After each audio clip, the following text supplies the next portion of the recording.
Қайырлы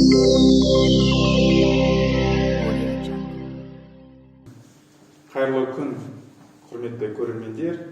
Бүгін менің ойымша бағдарламасына қатысып отырмын. Менің аты-жөнім Пайызов Ермек Серікұлы болады. Назарбаев зияткерлік мектебінің директорымын.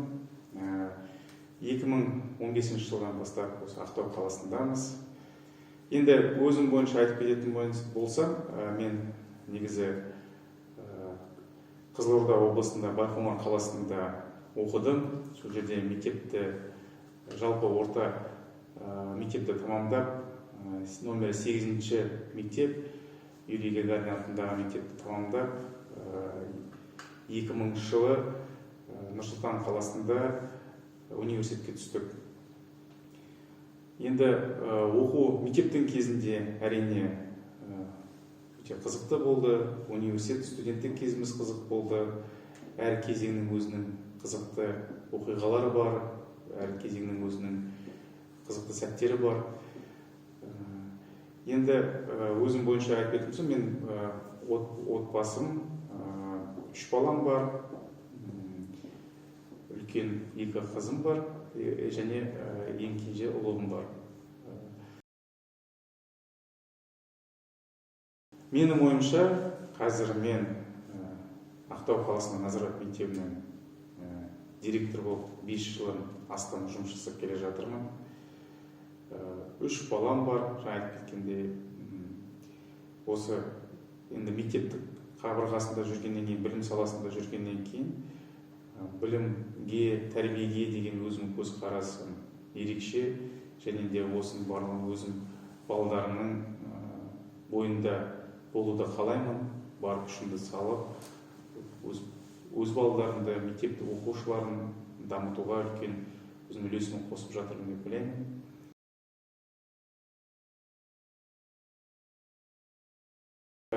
Менің ойымша, сәтсіздік кезеңдер болады. Ол ақ-қара өмір жолында кездесіп отырады. Және де әр кезеңнің өзінің бір сәтсіздік кезеңі болады. Оны біз өзіміз анықтай аламыз. Оны қалай асыра күтеміз, және оған қаншалықты мән береміз. Егер де сәтсіздік кезең келген кезде біз өзіміз бір қайғырып, сонша бір үлкен бір кризис болып, болмаса бір төңеліп кетсек, ол біздің өмірімізге үлкен септеген әсерін тигізеді деп ойлаймын. Менің өзім кезеңінде, мысалға, университетке, мен айтайын, университетке түскен кезде бірінші курста, бірінші жылы өте қиын болды. Өйткені Астана қаласына келдік, адаптация болды, жан-жақтан студенттер келді, үлкен университет, талаптар басқаша болды, және де жаңа қала өсіп жатыр. Сол кезде бір, былай айтқанда, кризистік кезең деп айтуға болады. Сәтсіздік деп айтуға болмайды, бірақ бұл бір жаңа үлкен өмір жолындағы бір кезең болды. Сол кездегі кезең маған бір үлкен дағдарыстан өткен кезең болды деп ойлаймын. Одан кейін әрине ондай бір жаңағыдай өмірде қиыншылық болып, үлкен бір дағдарысқа түсетіндей бір кезең болған жоқ. Бірақ менің ұсынысым жасөспірімдерге, оқушыларға, балдарға айтарым, әр кезеңнің өзінің бір кризистік этапы болады. Одан өту ол өзіңе байланысты болады. Егер сен қаншалықты өзіңнің мақсатыңа, өзіңнің арманыңа сенімді болсаң, соншалықты тез өте аласың және оңай өте аласың.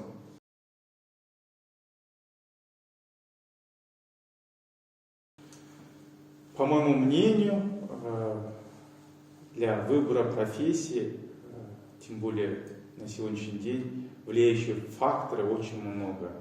Конечно, если судить, как это было раньше, то есть как это было у меня, да, как я выбирал профессию, конечно, на 90% влияли мои родители на выбор профессии. И здесь играл фактор то, что кем работают твои родители, в какой сфере работают, и их окружающая среда. родителей очень сильно влияет на выбор профессии ребенка. Но сейчас тенденция выбора профессии поменялась. И это осознают и взрослые, и дети.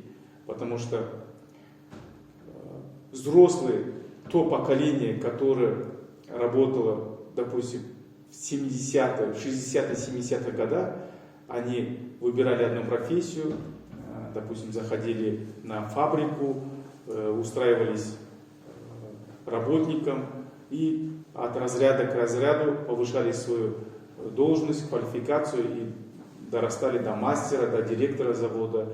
И была это, так скажем, одна профессия, одна работа. Но сейчас мы видим то, что на протяжении жизни человек может поменять несколько профессий. И это зависит не только от него, а от окружающей среды.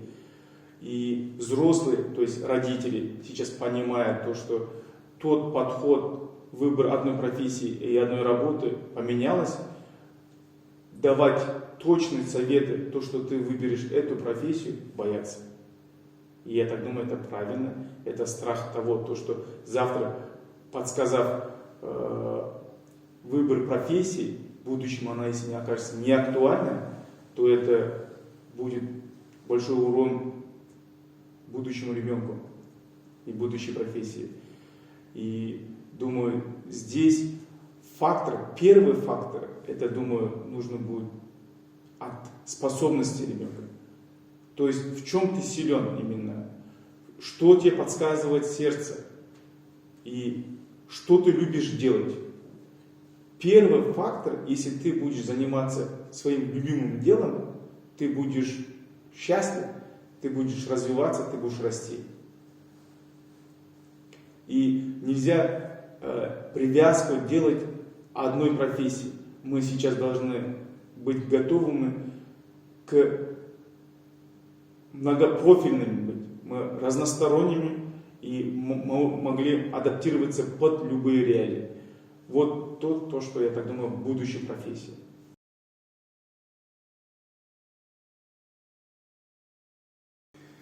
Менің ойымша, Назарбаев зияткерлік мектебінің оқушылары әрине мындай күрделі және кең ауқымды бағдарламада оқып жатыр. Өйткені бұл жерге түсетін оқушылардың өздері іріктеліп келген оқушылар, терең ойлап, үлкен нагрузканы қабылдай алатын оқушылар.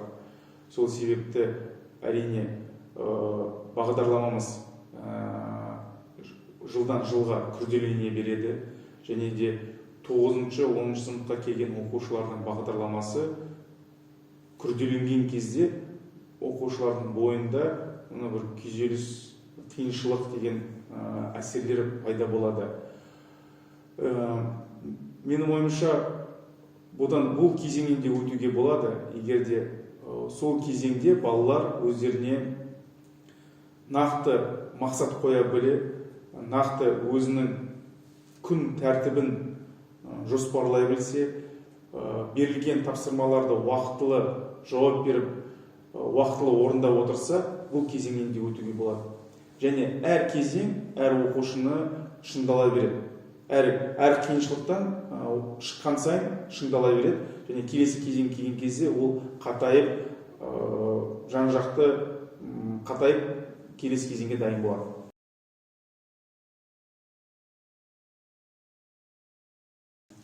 Менің ойымша, жыныстық тәрбиені білім саласына кіріктіруге қолдаймын. Өйткені қазіргі таңда жасөспірімдер жыныстық жағдайда сақтануды, қорғануды дұрыс жағынан және уақытылы дер кезінде біліп отыру дұрыс. Но бізде, сіздер білесіздер, Қазақстан ерте жүкті болу статистика бойынша басқа елдердің алдыңғы қатарында келе жатыр. Неге? Өйткені жасөспірімдердің жыныстық қарым-қатынаста қалай сақтану керек, қандай жағдайда орын алмау керек екенін бейхабар. Сол себепті мектеп қабырғасында 9-шы сыныптан бастап, менің ойымша, жыныстық қарым-қатынасты сауатты үйрету ол дұрыс деп ойлаймын. Және бұл тәрбие мен білім саласымен қатар жүру керек. Мен сіздерге бір өз тәжірибемді айтайын. Осы 2016 жылы біз 11-ші сыныптың оқушыларымен Калифорния штатында мектепке курсқа барғанбыз. Сол мектептің жыныстық сауаттылық бойынша курсына біздің оқушылар қатысып шыққан. Сол кезде олар 2 сағаттық курс болды. Енді біз үлкендер кірген жоқ. Сол оқушылар сол шетелдік өзінің сыныптастарымен кіріп 2 сағаттан кейін шыққаннан кейін біздің оқушыларының былай түрін көрсеңіз, барлығы көздері былай изумление столько, и барлығы көздерін жауып, құлақтарын жауып шығып жатыр. Мен сосын ойладым, не болды деп. Балалардан сұраймын, не болды деп. Ағай, айта алмаймыз дейді. Оказывается, содан кейін біліп жатсам, оказывается, жыныстық тәрбие бойынша сабақ болған екен курс. И сол жерде откровенно көрсеткен былай бола алмайды. Бұл біз балаларға мындай жат нәрсе, үйренбегендіктен, көрмегендіктен олар ол туралы айта алмайды, ұят деп ойлайды. И сол арқылы өздеріне блок қойып, бірақ егер де білмеген нәрсені, егер сен білмесең, ол нәрсені қалай сақтану керек екенін білмейсің. Сол себепті мен ойымша ол уақытылы жасөспірімдерге айтылған дұрыс деп ойлаймын.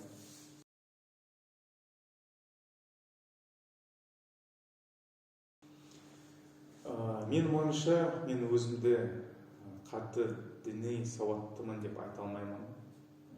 Мен енді мұсылманмын. Мұсылмандықты барынша салт дәстүрлерді, барынша талаптарды сақтануға, қолдануға тырысамын. Бірақ өзімді бір жақсы діни сауаттымын деп айта алмаймын. Менің ойымша, мектептің қабырғасында бірде-бір діни көзін біз жүргізе алмаймыз. Өйткені біз білесіздер, зайырлы мемлекетпіз. Зайырлы мемлекетте мектеп қабырғасында, мектеп ұйымдарында бір діни көзқарасын қолдауға, болмаса осы діни бір дінді жүргізуге тыйым салынған. Дегенмен, енді біз мұсылмандықты дін туралы айтуымыз керек. Діннің түрлері бар, әр діннің өзінің ерекшелігі бар. Соның ішінде мұсылмандықты айтатын болсақ, бұл жерде көптеген өзінің өсиетті, өзінің тәрбие жөнінде, білімге көзқарасы, болашақ өмірге деген көзқарасы бойынша көптеген уағыздар айтылған, көптеген аяттар айтылған. Ол дұрыс, бала білу керек, бірақ әркім өзінің жолын таңдайды. Бірақ мектеп қабырғасында оны нақты дін пән ретінде енгізуге конституция бойынша тыйым салынған.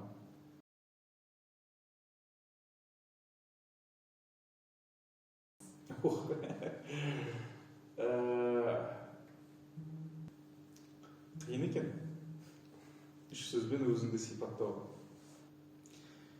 Арманшыл, ұйымдастырушы, балажан. Енді менің ойымша бағдарламасына келіп, өз ойымды айтып, сіздермен бөлісіп отырмын. Шақырғандарыңызға рахмет. Баршаларыңызға сәттілік тілеймін. Осы бағдарлама өзінің ары қарай жалғасын таба берсін. Көрермендеріңіз көп болсын, қатысушыларыңыз көп болсын. Келетін спикерлеріңіздің өзінің ойын айтып, ашық түрде айтып, кеңінен бөлісе берсін. Біздің оқушыларымызға сәттілік тілеймін. Аман сау болыңыздар.